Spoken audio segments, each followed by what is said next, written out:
Adillah pada kami tak bodoh, meski memang kami tak pandai. Tapi kami berjanji akan tetap mengkritik sesuai isi hati. Hei penguasa, ini kami rakyat jelata. Engkau ada untuk siapa? Ini kami rakyat jelata, mau sampaikan semua keluh kesah. Bekerjalah dengan hati, pakai empati, jangan banyak intrik, apalagi bikin taktik. Bijaklah dalam membuat peraturan, jangan sampai bikin aturan yang berat sebelah. Baik, banyak juga yang mengatakan bahwa apa yang sedang dilakukan ini adalah sebuah perlawanan berbasis moral. Ya. Karena tadi yang ingin dimunculkan itu kejujuran, keterbukaan, dan keadilan. Artinya bisa dikatakan bahwa hari ini itu belum tercipta. Apakah begitu? Ya, mungkin kurang, Pak ya. Oke. Mungkin kurang. Sudah sekian lama kepemimpinan presiden ya di Republik, khususnya di dalam kepemimpinan Joko Widodo. Karakter building, nasionalisme kebangsaan tidak terbentuk, Bapak. Ini yang jadi masalah. Ada revolusi mental. Ya harus Presiden Prabowo sekarang mengadakan itu kan gitu ya. Bagaimana sih karakter bangsa Indonesia sebenarnya? Jadi revolusi mental gagal. Hah? Ya kalau dibilang gagal saya nggak tahu Pak ya, biar mereka yang menilai gitu ya. Tapi yang pasti, saya ambil contoh saja Pak. Tidak ada karakter bangsa Indonesia ini menjadi tukang maling, koruptor, gitu ya. Sekarang koruptor itu Pak, begitu tetok Pak, lu Pak, kan tidak ada minta maaf, begitu kan kepada rakyat nggak ada Pak. Tetap aja petentang, senyum. Kalau dia korupsi 100, paling kembalikan 30 begitu ya. Keluar dari penjara, sisa pensiun 70 katanya begitu ya. Terus daftar ke partai lain. Jadi anggota Paduka yang mulia lagi kan gitu Pak ya. Inilah yang salah Pak. Dan waktu di penjara juga kata Pak Bowo bisa kan keluar masuk. Bisa keluar. Presiden yang ngomong itu Pak. Presiden, iya saya tahu bisa keluar kalau malam. Makanya Pak Bowo mengatakan akan dibuat penjara di pulau tersendiri. Sehingga kalau mau kabur, mau keluar malam-malam kan gitu ya. Silakan berenang gitu kan begitu kira-kira. Ya. Jika ini diabaikan oleh DPR surat ini, Pak. Ya. Langkah apa yang akan dilakukan oleh? Kita tetap akan koordinasi dengan baik kepada pihak pemerintah, eksekutif maupun legislatif. Tapi kalau pada akhirnya juga tidak mau, dan berita ini kan sudah mendunia Pak ya, bukan hanya milik orang Indonesia Pak. Karena semua informasi IT ini sekarang kita bicara pun Amerika mungkin tahu Pak, kan begitu ya. Jadi masalah ini bukan rahasia lagi, tetapi sudah milik rakyat. Nah, apakah rakyat nanti bertindak sendiri? Ini yang harus diwaspadai oleh Presiden Prabowo. Karena begitu rakyat melakukannya sendiri tanpa kendali, wah ini repot Pak keamanan. Begitu keamanan tidak terjamin, maka pertahanan juga tidak terjamin. Karena kepentingan negara lain untuk masuk sudah sangat terbuka. Itu. Nah, kalau ini kembali ke acara yang baru kemarin dilaksanakan di Bandung. Kan bukan juga hanya membahas tentang support dukungan masyarakat Bandung dan Jawa Barat terhadap purnawirawan TNI, 8 pernyataan itu, tapi juga terhadap proses penegakan kejujuran dan keadilan terkait dengan polemik ijazah Jokowi. Nah, kalau Pak Pur sendiri, katakanlah kalau bisa dianggap mewakili dari purnawirawan TNI forum itu, apakah ada juga intensi ke sana, atensi ke situ, ikut menyelesaikan beberapa hal terkait itu, atau lepas beda kayak yang kemarin itu, Pak? Dua-duanya sama, Pak. Mencari kejujuran dan keadilan. Baik, kata kunci sesi itu. Iya, esensinya itu. Jujur dan adil. Baik itu 8 tuntutan, itu kita melihat ada ketidakjujuran proses hukum dari awal. Kan gitu terhadap Gibran ya. Ada ketidakadilan, baik secara hukum maupun yang mana-mana pun. begitu. Nah, kembali lagi ke masalah yang kedua, Pak, respon CS tentang ijazah, ijazah Pak Jokowi. Diduga begitu, Pak, sama. Jadi ini sebenarnya teman-teman itu hanya mencari satu jawaban kejujuran saja, Pak.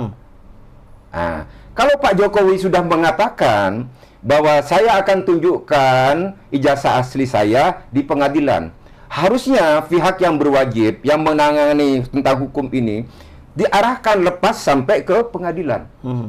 Biarlah di sana satu sama lain saling memberikan data. Mana yang benar, kan begitu, Pak, ya. Nah, kalau begini kan jadi polemik, Pak. Tidak baik gitu. Ini Pak Prabowo, Pak Presiden harus segera selesaikan. Tidak boleh berlarut-larut. Karena dua kasus ini, Pak, akan sedikit banyak mengurangi cara berpikir Pak Presiden ini, Pak. Waduh, kan gitu ya. Staf tadi laporan Pak ada begini, kan gitu. Konsentrasi Pak Prabowo akan sedikit terkuras untuk hal-hal yang tidak perlu. Sedangkan Pak Prabowo masih banyak hal yang harus dilakukan. Itu dia. Ya, karena peninggalan dari Jokowi 10 tahun, ini nggak gampang, Pak, gitu. Borok, kalau ini borok, Pak, udah stadium 3 gitu ya. Iya, utang, uang kata Ibu Sri Mulyani nggak ada duit. Pengangguran, sekarang rakyat susah, Pak, gitu ya. Cari pekerjaan susah. Nah, begitu pekerjaan susah, Pak, keamanan lagi, Pak, maling, kekerasan, seksual, kan sebagainya, nggak baik, Pak, kehidupan itu. Nah, terkait pemeriksaan yang juga dianggap oleh banyak kalangan penuh kejanggalan dalam konferensi pers Barreskrim kemarin, banyak juga yang mengaitkan akhirnya ini memang salah satu kunci agar ini prosesnya menjadi berjalan secara fair, ya ganti Kapolri. Nah, bahkan kita mendengar juga di selintingan yang beredar di kalangan wartawan bahwa calon penggantinya sekarang sudah ada. Jadi Sigit Prabowo yang masa jabatannya masih panjang, sebetulnya masih bisa lebih panjang, bisa jadi akan segera diganti. Apakah dalam pandangan Pak Pur ini menjadi sebuah sinyal baguskah, lampu hijaukah, ataukah sama aja ini gitu? Mari kita menilai institusi polisi tidak mengeneral begitu, Pak, ya. Oh, kalau misalkan orang menilai Pak Sigit ini kurang responsif gitu ya, kurang baik, ada keberpihakan yang tidak berpihak kepada rakyat misalkan begitu. Nah, mari kita menilai siapapun nanti orang lain atau pihak polisi yang lain, Bayangkara yang lain, itulah yang terbaik di polisi. Sehingga nanti memberikan satu keputusan yang lebih baik. Sehingga rakyat tidak lagi menjadi gaduh hanya karena kasus-kasus ini. Hanya kasus kejujuran kan, Pak, gitu ya. Nah, gitu. Bapak tadi menyinggung pemeriksaan dari polisi. Kalau saya simak dari pernyataan mantan Wakapolri, mantan Kabareskrim, Pak tokoh intelektual, Pak Jimli, Pak Ikral, dan sebagainya, memang sebaiknya pihak polisi setelah melakukan penyidikan, diserahkan kepada jaksa. Setelah jaksa masuk pengadilan, kan begitu. Nah, harapan itulah, itu Pak, sehingga terjadi kejujuran yang terbuka, gitu. Nah, ini masalahnya Pak Pur. Harapan tadi. Banyak sekarang yang sebetulnya sudah hopeless gitu. Ya jangan hopeless, Pak, masih ada. Nah, kira-kira apa yang bisa Pak Pur sampaikan kepada sebagian dari netizen kita yang sudah hopeless? Nggak akan benar ini, pasti ya gitu-gitulah, nggak akan ngambang terus ini gitu. Dan setelah ya, saya harapkan rakyat tidak, itu kan nanti berkait menilai satu kepemimpinan Pak Prabowo ya, yang tidak pro rakyat nantinya begitu, nanti berpikirnya begitu ya. Saya pikir kepemimpinan Pak Prabowo sudah mengarah kepada hal-hal yang positif secara bertahap, gitu ya. Contoh soal tentang korupsi yang sekarang diserahkan kepada kejaksaan, ya, korupsi besar. Waktu timah 300T kan mandek juga, kan gitu ya. Belum sampai puncaknya, kan gitu ya. Pertamina juga begitu. Nah, harapannya Pak Prabowo supaya ini sebelum saya lanjutkan, dua jaksa kemarin, Pak, yang Depok sama di Medan kalau nggak salah, ada yang menganiaya kan, Pak, ya. Entah itu ada kaitan dengan korupsi, entah tidak, dan sebagainya jaksa ini. Makanya Pak Prabowo memberikan satu jaminan keamanan kepada pihak kejaksaan. Tapi bukan intervensi TNI di dalam acara pemeriksaan. Masalah keamanannya saja. Begitu. Nah, harapan ini maksud saya banyak hal yang Pak Prabowo sudah melakukan hal-hal yang positif. Jadi jangan hopeless, gitulah begitu.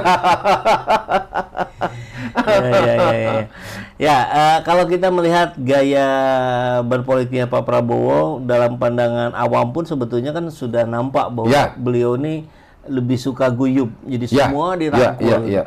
Bahkan setelah menyatakan Forum Purnawirawan TNI menyatakan 8 tuntutan pun diundang pula kan, kemudian bertemu dengan para purnawirawan TNI. PPAD dan sebagainya.